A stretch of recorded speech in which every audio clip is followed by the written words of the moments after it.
bergabung bersama kita siang hari ini. Suatu kesempatan yang berharga banget nih ya, bisa join lagi dan bisa duet bareng IDX. Selamat siang Mas Kemas, sehat-sehat ya. Kita baru Ya, pertama kali nih ya, duet bareng ya. Saya biasanya sama Mas Ucup nih. siap Mas, siap Mas Adit. Oke. Iya, jadi Mas, kita waktunya nggak banyak nih. Jadi kita mulai aja ya Mas ya, untuk berbincang-bincang sebelum nanti teman-teman ada yang pastinya bertanya juga.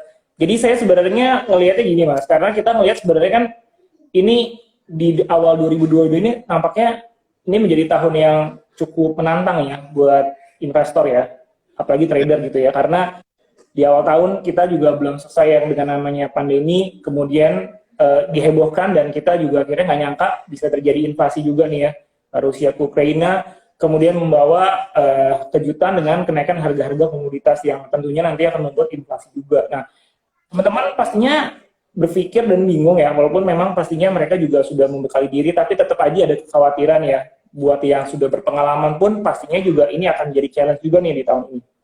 Nah, jadi buat teman-teman apalagi yang milenial yang memang baru join di pasar modal ya, saya mau tahu juga nih Mas, bisa sharing nggak Mas, kira-kira teman-teman nih apa sih yang harus dilakukan di saat kondisi market seperti ini Mas? Karena saya belajar ada yang namanya strategi investasi pasif dan aktif tuh Mas. Nah, bisa nggak di-elaborate, di-share ke kita tuh Mas, kira-kira apa yang harus kita gunakan antara kedua strategi tersebut, biar nggak FOMO nih sebenarnya Mas. Oke. Sebelumnya mungkin saya awali dengan Assalamualaikum warahmatullahi wabarakatuh. Selamat siang ya. Ini sebenarnya siang agak-agak mulai mengantuk semestinya nih. Tapi karena ada undangan, asik semangat lagi deh gitu ya. Jadi memang kalau kita lihat pasar sekarang kan all time high terus ya. Dari Ya, betul Maret Mas. 2000, Betul sekali. ya, Maret 2020 kan gak sih ya Amro kemarin, Mas Adit? Iya, betul.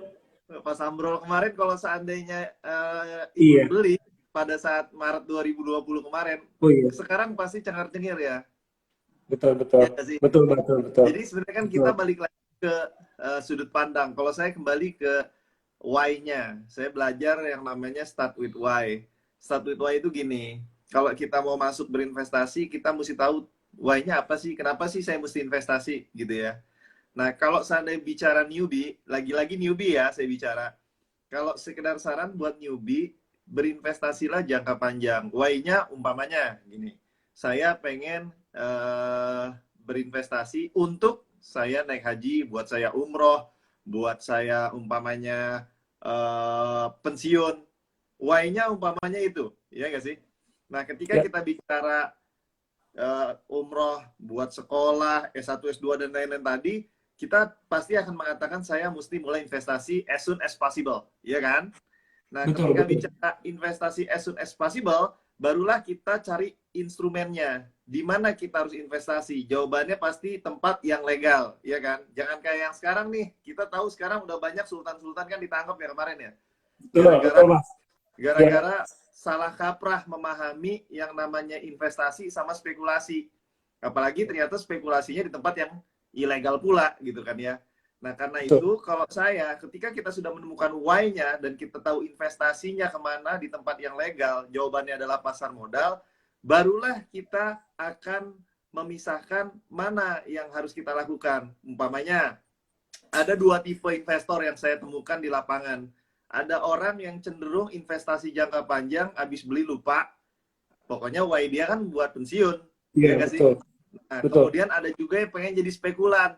Contoh, beberapa teman saya ada yang trading for living.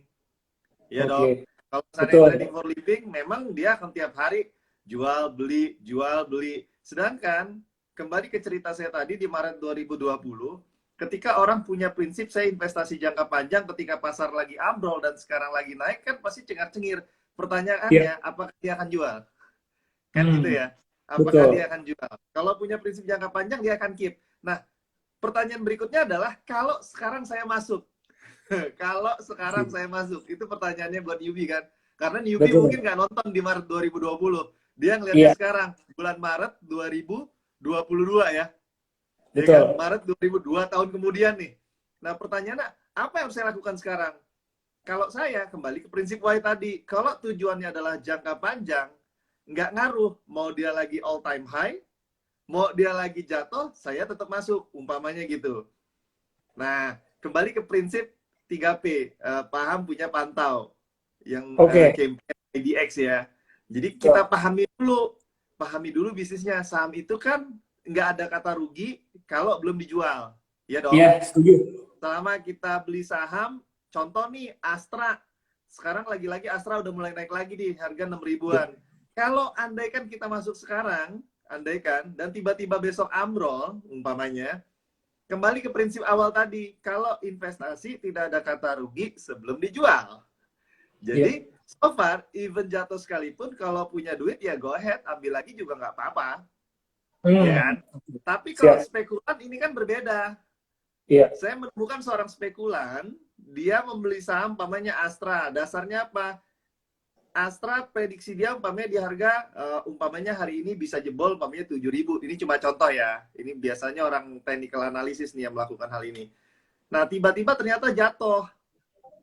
Kebalikannya, anggaplah jadi minus 5% dah hari ini, umpamanya gitu. Nah, seorang spekulan pasti akan mengatakan kayaknya gue cut loss dulu deh. Kalau seandainya gue gak cut loss kan bahaya juga, besok turun lagi 5% bahaya. Nah, karena itu kembali ke why-nya.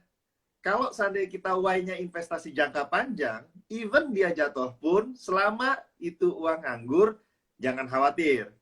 Tapi kalau seorang spekulan, pasti khawatir. Karena biasanya seorang spekulan tidak menggunakan uang nganggur. Uangnya Oke. biasanya sih, biasanya ya, biasanya kan uang yang apa namanya buat sehari-hari, buat siapa Betul. tahu dinaikin lumayan, dapat 5%, 3%, lumayan lah, umpamanya gitu. Nah, ini yang kita mesti Benar, ketahui, benar, benar, benar. gitu ya. Nah, Jadi saran saya iya. buat yang lebih ini, why-nya dulu temuin. Kalau belum ketemu why-nya, cari why-nya. Saya mau ngapain sih investasi? Kalau seandainya saya nggak ketemu, jangan investasi dulu. Mendingan investasi layar ke atas dulu aja. Kalau saya Hmm. pentingnya kayak gitu. Oke, oke, oke. Nah, memang sebenarnya sulitnya adalah ketika kita udah nemu why ya, Mas, di tengah jalan ini kadang-kadang kayak saya juga ya, ini nggak disiplin gitu loh. Psikologis kita terganggu. Itu memang susah banget ya. Emang susah Betul. banget. Susah banget. Beneran susah banget. Jadi memang apa ya, saya juga kadang-kadang udah jalannya juga nggak gampang. Akhirnya ikut-ikutan juga. Akhirnya saya juga itu tadi ya berubah-berubah antara mau investing apa mau trading gitu ya. Nah ini memang terkadang pasti banyak juga nih teman-teman semua, apalagi kadang-kadang dapat saran gitu kan, ini kayaknya mendingan bagus ini. Nah akhirnya mereka berubah lagi tuh Mas ya. Nah ada nggak sih Mas Oke. yang emang pastinya misalnya contohnya dapat Y, tapi tiba-tiba dalam perjalanan ini, aduh kok insting dan psikologi saya kok begini ya? Caranya gimana sih Mas gitu loh untuk Oke. bisa kita lebih tenang gitu Mas? Baik. Ini ada sejarahnya sebenarnya. Kita bicara Hmm, sejarah dulu ya sebelum jawab itu. Jadi oke. kalau bicara sejarah, dulu orang beli saham itu transaksinya kan ada fisiknya. Zaman dulu Iya, ya, zaman dulu ada fisik. Jadi kalau orang mau beli saham, telepon broker, brokernya baru nginput di sistem, barulah kalau terjadi match, si orang yang beli saham tadi dapat sahamnya, orang yang jual saham dapat duitnya, kan gitu. Nah, iya. seiring dengan apa namanya teknologi yang semakin luar biasa gitu ya, seiring waktu berjalan, akhirnya orang beli saham itu kan bisa menggunakan aplikasi. Tadinya umpamanya cuma Iya, via komputer ya, download aplikasi via betul. komputer. Tapi sekarang ya jujur aja, saya mungkin hidup saya 80% saya melihat handphone. Iya nggak? Iya. Karena kemudahan sebuah teknologi yang mengakibatkan orang akhirnya mempermudah untuk melihat harga saham naik dan turun. Iya dong? Nah, Betul. ada dua penyakit nih yang terjadi ketika orang melihat pergerakan harga saham dengan mudahnya. Hmm, Penyakit pertama namanya fear, penyakit kedua namanya greedy. Kalau oke. harga saham naik dia serakah, greedy. Kalau harga saham turun, dia fear.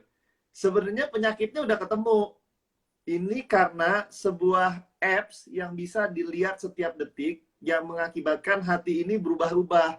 Ketika saya beli Hmm, saham Astra, baru detik ini tiba-tiba naik 3%, atau beli saham Unilever yang lagi ambrol, tiba-tiba naik 5%, 6% in one day umpamanya, itu tiba-tiba hati langsung, wah lumayan ya, lumayan ya. iya, iya, Apalagi iya. ketika dia naik, besoknya turun lagi. Barulah di situ psikologis kita dipermainkan, ibaratnya. Dipermainkan berarti gini, kenapa gue nggak jual ya kemarin nih, lumayan juga, lumayan untuk dapat cuan sekian persen Hmm, tadi kan, karena hari ini iya, kan iya. turun kembali ke harga yang saya beli, umpamanya gitu.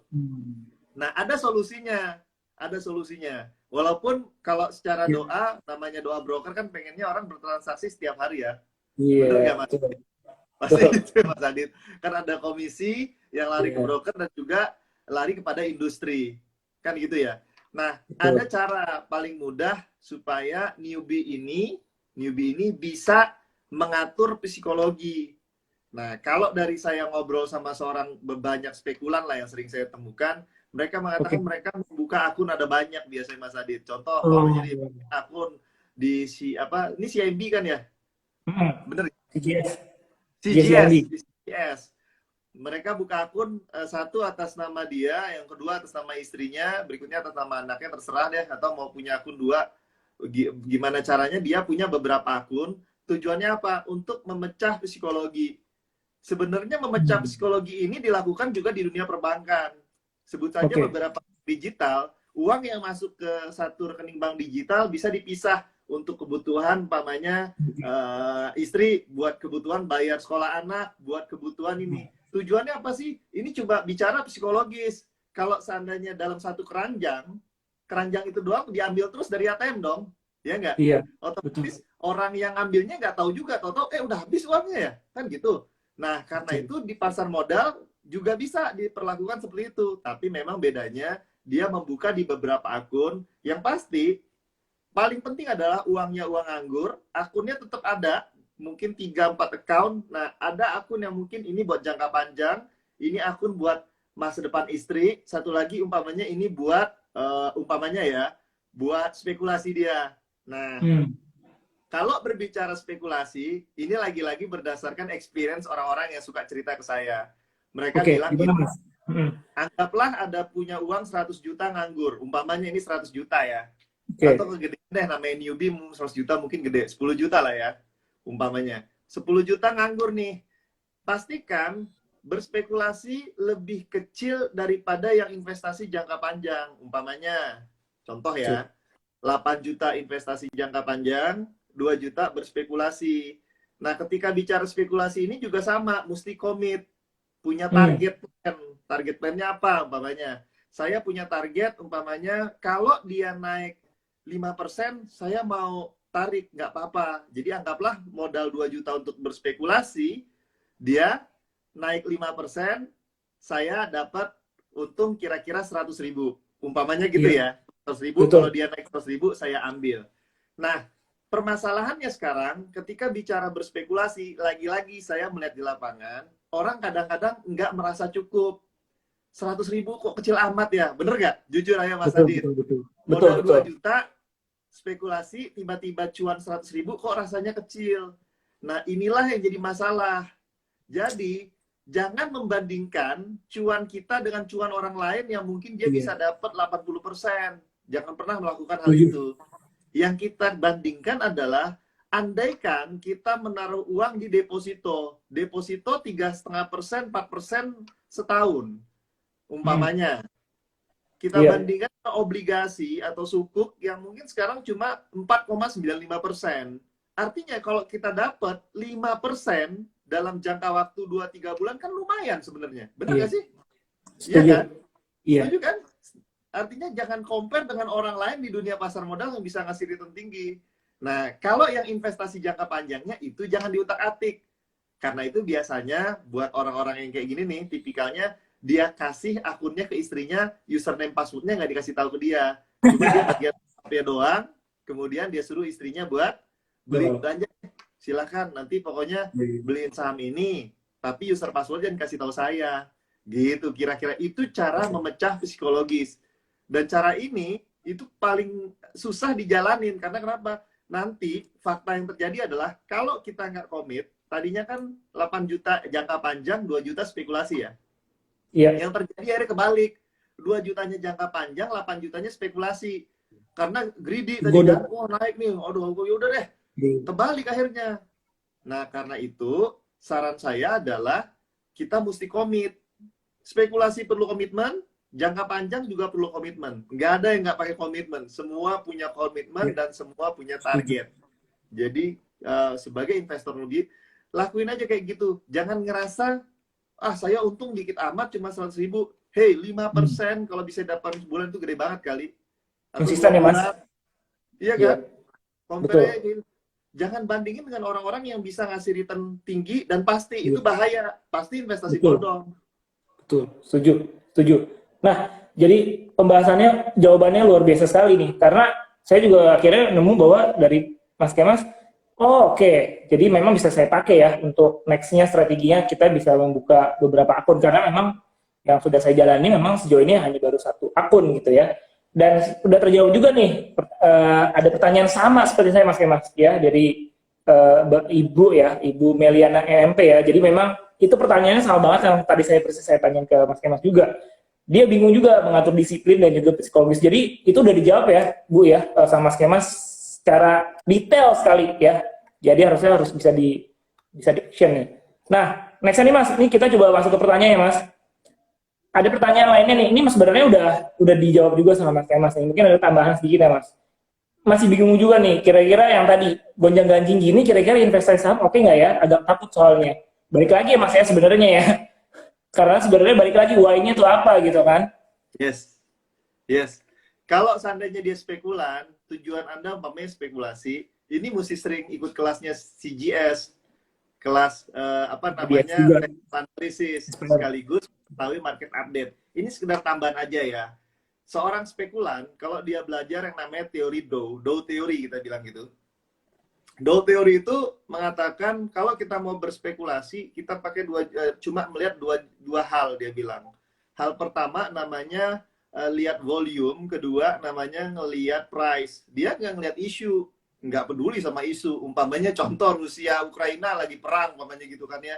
Terus dia pakai teori Dow ya kena kata Dow teori, gue nggak peduli masalah Rusia Ukraina perang, yang gue lihat adalah volume and price. Ketika volumenya gede, bisa jadi harganya naik, ketika volumenya turun gede juga untuk jual, otomatis harga akan turun. Nah itulah teori Dow. Dan teori Dow itu nggak main harian. Mereka dia mengatakan semakin waktunya semakin pendek, risiko analisa salah itu makin gede gitu. Nah Hmm. karena itu balik lagi ke why tadi. Kalau tujuannya adalah berspekulasi, ya kita pelajarin ikut kelasnya CGS. Itu saya rasa penting banget karena biasanya pasti dikasih kisi-kisi itu mana yang saham yang sedang hits gitu kan ya. Nah itu rananya CGS tuh. Tapi balik lagi sih analisa lagi Mas sendiri. Jadi memang semuanya harus dianalisa Mas. Oke, Betul. jadi Jangan sebenarnya sembarangan ya. iya betul.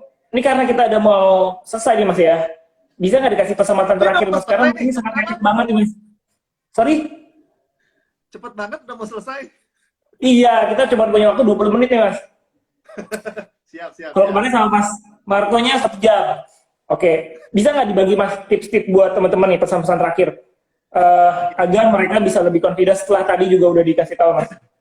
Oke. Kan sekarang ini ada sekitar 700 lebih saham yang ada di pasar modal. Saya yakin nggak mungkin kita beli semuanya, karena nggak ada rekor muri juga untuk membeli semua saham. Kita cukup membeli 5 saham, 6 saham yang sesuai dengan kita, yang kita banget. Prinsip dasar orang beli saham itu kan kita memiliki perusahaan tersebut. Ya dong, Betul. kita adalah pemiliknya. Jadi buat newbie, bicara pride. Kita harus bicara pride. Oke. Kira-kira teman-teman bangganya beli saham apa sih? Bangganya beli perusahaan apa sih? Nah, ketika kita punya contoh, ini cuma contoh ya, bukan saran ya. Kami bursa nggak boleh mengatakan memberikan saran. Umpamanya contoh, saya pengen punya perusahaan yang berhubungan sama mobil. Kenapa? Karena saya pecinta mobil makanya. Ya silakan belilah saham yang berhubungan sama mobil tapi bagus banget.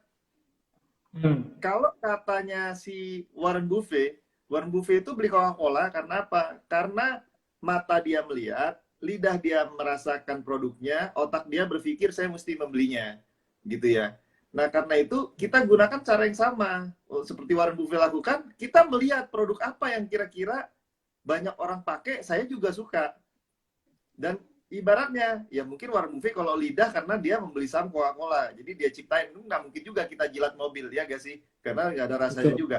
Nah, jadi kita lihat, kita pengen punya banget, baru kita berpikir, oke, saya mau memilikinya. Saya pengen punya perusahaan. Supaya apa? Supaya gini, Kenapa sih kita mesti tahu apa yang kita beli? Karena ketika harga saham itu jatuh, kita mesti punya pegangan. Pegangannya Hmm. adalah toh, jadi ini bahasa ini ya, bahasa saya ya. Toh kalau saham itu jatuh, produknya masih laku, gitu ya. Oke. Toh kalau produk sahamnya Sekolah bisa jatuh, kan kegiatannya produk kan? masih Iya. saya pakai, orang masih banyak yang Iya, suka, betul. penjualan mungkin turun, nggak masalah, namanya juga dagang. Coba deh tanya pedagang-pedagang, kan dia selalu naik, penjualannya kan nggak pasti naik turun ya, namanya juga usaha. Perusahaan gede juga sama pasti, kan gitu. Nah, Iya. jadi kalau kita tahu produknya, kalau kita tahu apa namanya, nggak ngerti laporan keuangannya, tapi kita tahu produknya banyak yang pakai dan laku, jangan takut untuk membelinya, even harga sahamnya jatuh. Hmm. Itu Oke. Nah, Oke, ingat Mas. paham? Ternyata bisa lebih nih, Mas. Oke, yes. Kira-kira Oke, Mas. ingat Saya paham, punya pantau. Silakan. Oh iya, oke. Menarik tuh. Pas ternyata waktu kita bisa dipanjangin nih, ya Bisa banyak lagi dong. dari si Jens bisa dipanjangin. Saya mau nanya juga nih Mas. Tadi belum ditanyakan mengenai strategi tactic allocation ya. Dengan tadi kalau untuk yang Y-nya memang dari awal sudah bisa mau fokus ke investing, harusnya ya dengan posisi market yang saat ini sudah kemarin juga ATH, bagaimana Mas strategi alokasi aset yang bisa dilakukan oleh para investor newbie yang sedang menonton kita saat ini? Apakah cenderung lebih banyak ke saham ataukah lebih di split 50-50 ke bonds Oke. atau ada gold atau Ya. deposito gitu Mas? Oke. Jadi kita bicara diversifikasi. Kalau bicara diversifikasi, kita bicara duit. Bicara duit yang akan kita alokasikan untuk bicara investasi. Saya kasih contoh paling sederhana. Umpamanya gajinya UMR, anggaplah 5 juta. Alokasinya mau gimana nih? Alokasinya saya komit 10% dari gaji saya akan saya alokasikan di awal 500.000, gitu ya, 500.000 untuk bicara investasi, itu uang nganggur saya, umpamanya gitu. Nah, otomatis kita bicara investasi legal, ada saham, reksadana, ETF, ada apa namanya EBA, ada DIRE, ada emas, ada properti, ada tanah, ada deposito, ada beli dolar, Mungkin ada umpamanya ya. peer-to-peer Umpamanya ya, anggaplah ada peer-to-peer juga 10, ya. anggaplah ada 10 investasi yang kita mau masukin dengan budget 500.000. Oke, Kira-kira mana yang cukup dengan uang tersebut? Itu kan pertanyaannya. Kalau beli tanah kan betul. nggak mungkin, nggak cukup 500.000. Beli emas, kalau beli 1 gram nggak cukup uangnya. Palingan cicil emas, kan ada produknya cicil Iya. emas, umpamanya. Berarti kita bisa mensortir mana dengan uang 500.000 ini yang masuk untuk berinvestasi yang legal. Kalau kita bilang, umpamanya, oke, saya mau beli saham, saya beli saham yang nilainya 300.000, saya beli berapapun itu, pokoknya totally 300.000 buat saya beli saham, 200.000 buat beli reksadana umpamanya. Reksadananya umpamanya apa? Saya beli yang pendapatan tetap deh, supaya tiap tahun ada pasti kenaikannya, umpamanya kayak gitu. Nah, otomatis kan itu diversifikasinya baru 2 produk, bener nggak? Nah, kalau seandainya mau coba lagi iseng-iseng, umpamanya bulan depan saya mau alokasin lebih gede lagi dari 500.000 menjadi 1 juta, otomatis kan budget diversifikasi ke instrumen investasi yang legalnya jadi lebih banyak lagi. Tapi saran saya, jangan buru-buru untuk membeli terlalu banyak produk. Mendingan fokus dulu di 1-2 produk. Contoh, saya mau di saham sama reksadana aja, atau saya di saham aja. Karena saham kan ada banyak, gitu ya. Kita fokus dulu di 1.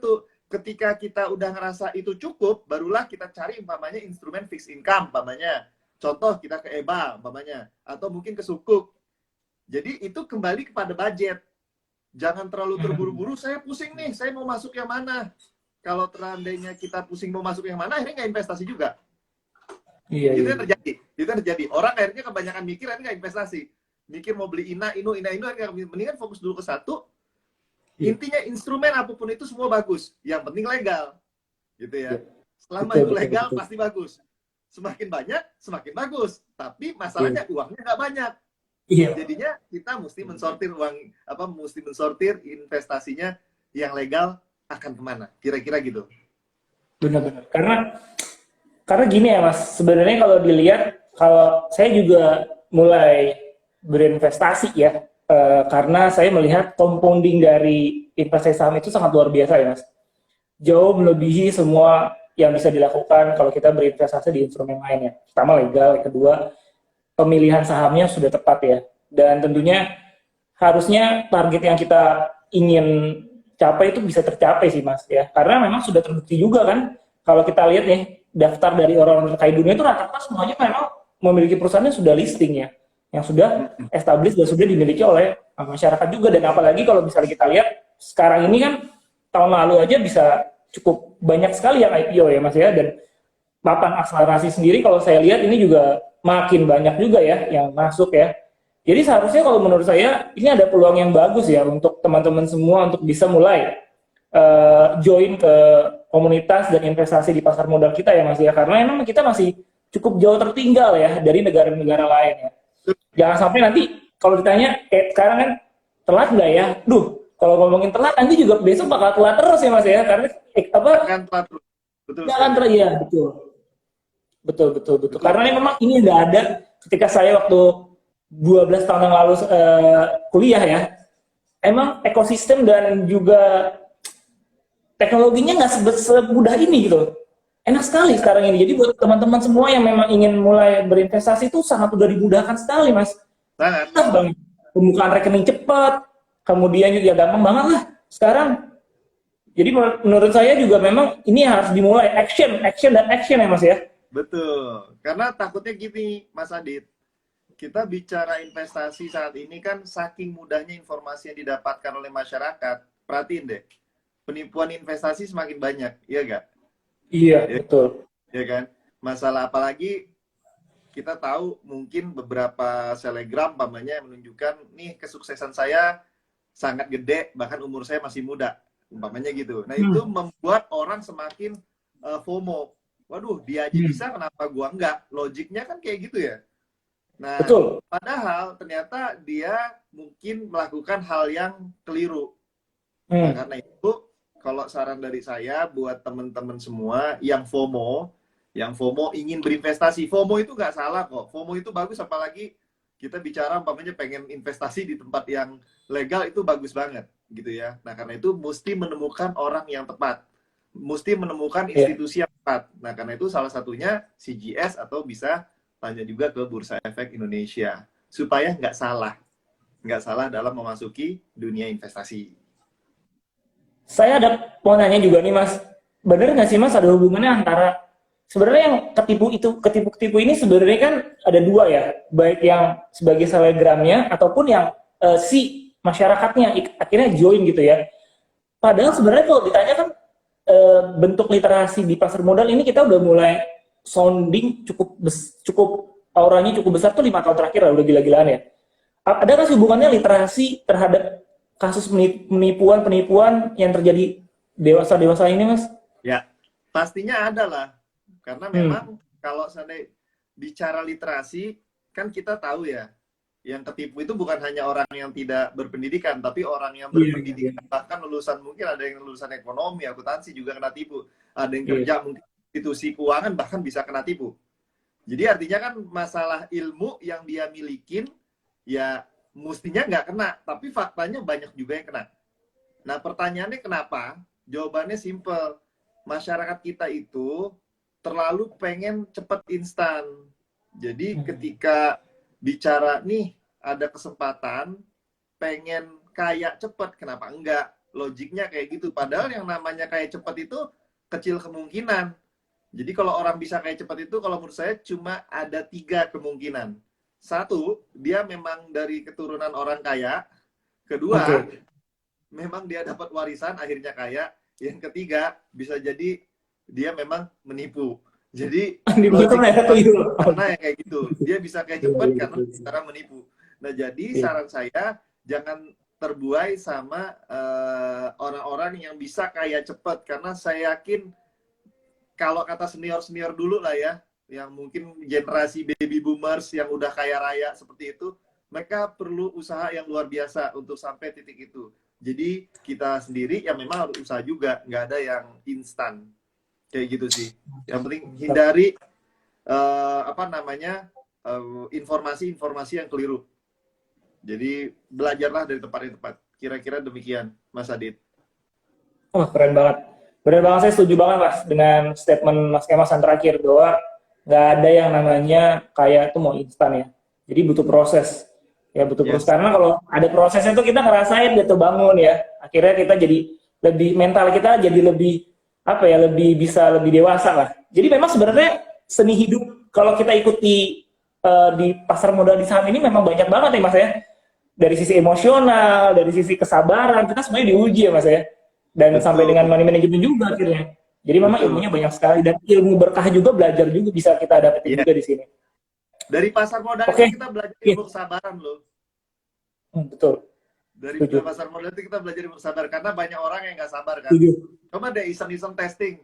Mas Adit pasti banyak yang komplain. Saya jujur aja ngelihat di lapangan gitu ya, ketika saham Unilever anjlok sekarang ini sempat 10.000, sekarang sekitar 3.600-an. Banyak nggak yang DM ke CGS nanyain ini saham Unilever turun artinya mau bangkrut apa enggak ya? Ini kan Betul, pertanyaan betul. lucu ya. Pertanyaan logik paling sederhana, bahkan ada relasi saya yang DM ke saya secara pribadi nanyain, ini menurut kamu saham ini turun apakah artinya mau bangkrut? Saya langsung ketawa karena kenapa? Ya kalau seandainya kita berpikiran perusahaan harganya turun artinya mau bangkrut, logiknya sederhana. Kalau saya, apakah orang akan stop mandi? Logik paling sederhana kayak gitu kan ya. Kalau seandainya dia rencananya stop mandi, mungkin perusahaan yang berhubungan dengan sabun, sampo, odol ya pasti akan bangkrut. Jadi saham itu kadang-kadang tidak mencerminkan kinerjanya. Kalau kata Jeff Bezos, ketika Amazon dulu sahamnya ambrol, ketika dia lihat dari sisi fundamental perusahaan, ternyata dia bilang, loh fundamental perusahaan saya kinerjanya bagus-bagus aja, tapi kok saham saya malah turun. Artinya kadang-kadang saham tidak bergerak seperti seharusnya. Tapi in long term, barulah tergambar semuanya. Barulah ketika orang sadar, oh ternyata ini perusahaan bagus banget. Jadi yang terjadi saat ini apa? Kenapa turun? Karena supply and demand aja. Iya, Gitu. setuju. Setuju banget. Dan sarannya juga, IDX setiap tahun juga kan ada acara namanya Investor Gathering ya Mas ya. Sayangnya kan udah berapa tahun kita udah 2 tahun ya Mas ya udah menggelar acara investor dengan emiten ya. Dan itu juga Bapak Ibu dan teman-teman bisa ikuti juga. Jadi bisa langsung bertanya, tahu mengenai kinerja bisnis dan segala macamnya ya. Yes. Oke Mas. Betul. Karena waktu juga yang memisahkan kita nih Mas, karena sudah pukul 14.15. Sebenarnya saya pengen lagi sampai dengan 1 jam, 2 jam gitu ya. Cuman karena waktunya terbatas nih, kita harus sudahi dulu Mas. Thank you banget ya Mas Kemas atas waktunya. Mohon maaf nih karena mengganggu nih ya, pasti sibuk banget nih ya. Nextnya kita bisa join lagi ya Mas Kemas ya. Baik. Untuk bisa sharing-sharing ilmu dan tadi banyak banget yang bisa di-sharing juga ya dari Mas Kemas, dari ABCD semuanya. Jadi ini memang benar-benar sangat bermanfaat buat teman-teman semua yang memang sedang gundah gulana, dan saya sendiri memang banyak juga tadi dapat insight dari Mas Kemas. Thank you Mas Kemas, sehat-sehat selalu untuk IDX dan Mas Kemas dan keluarga. Sampai jumpa lagi nanti di next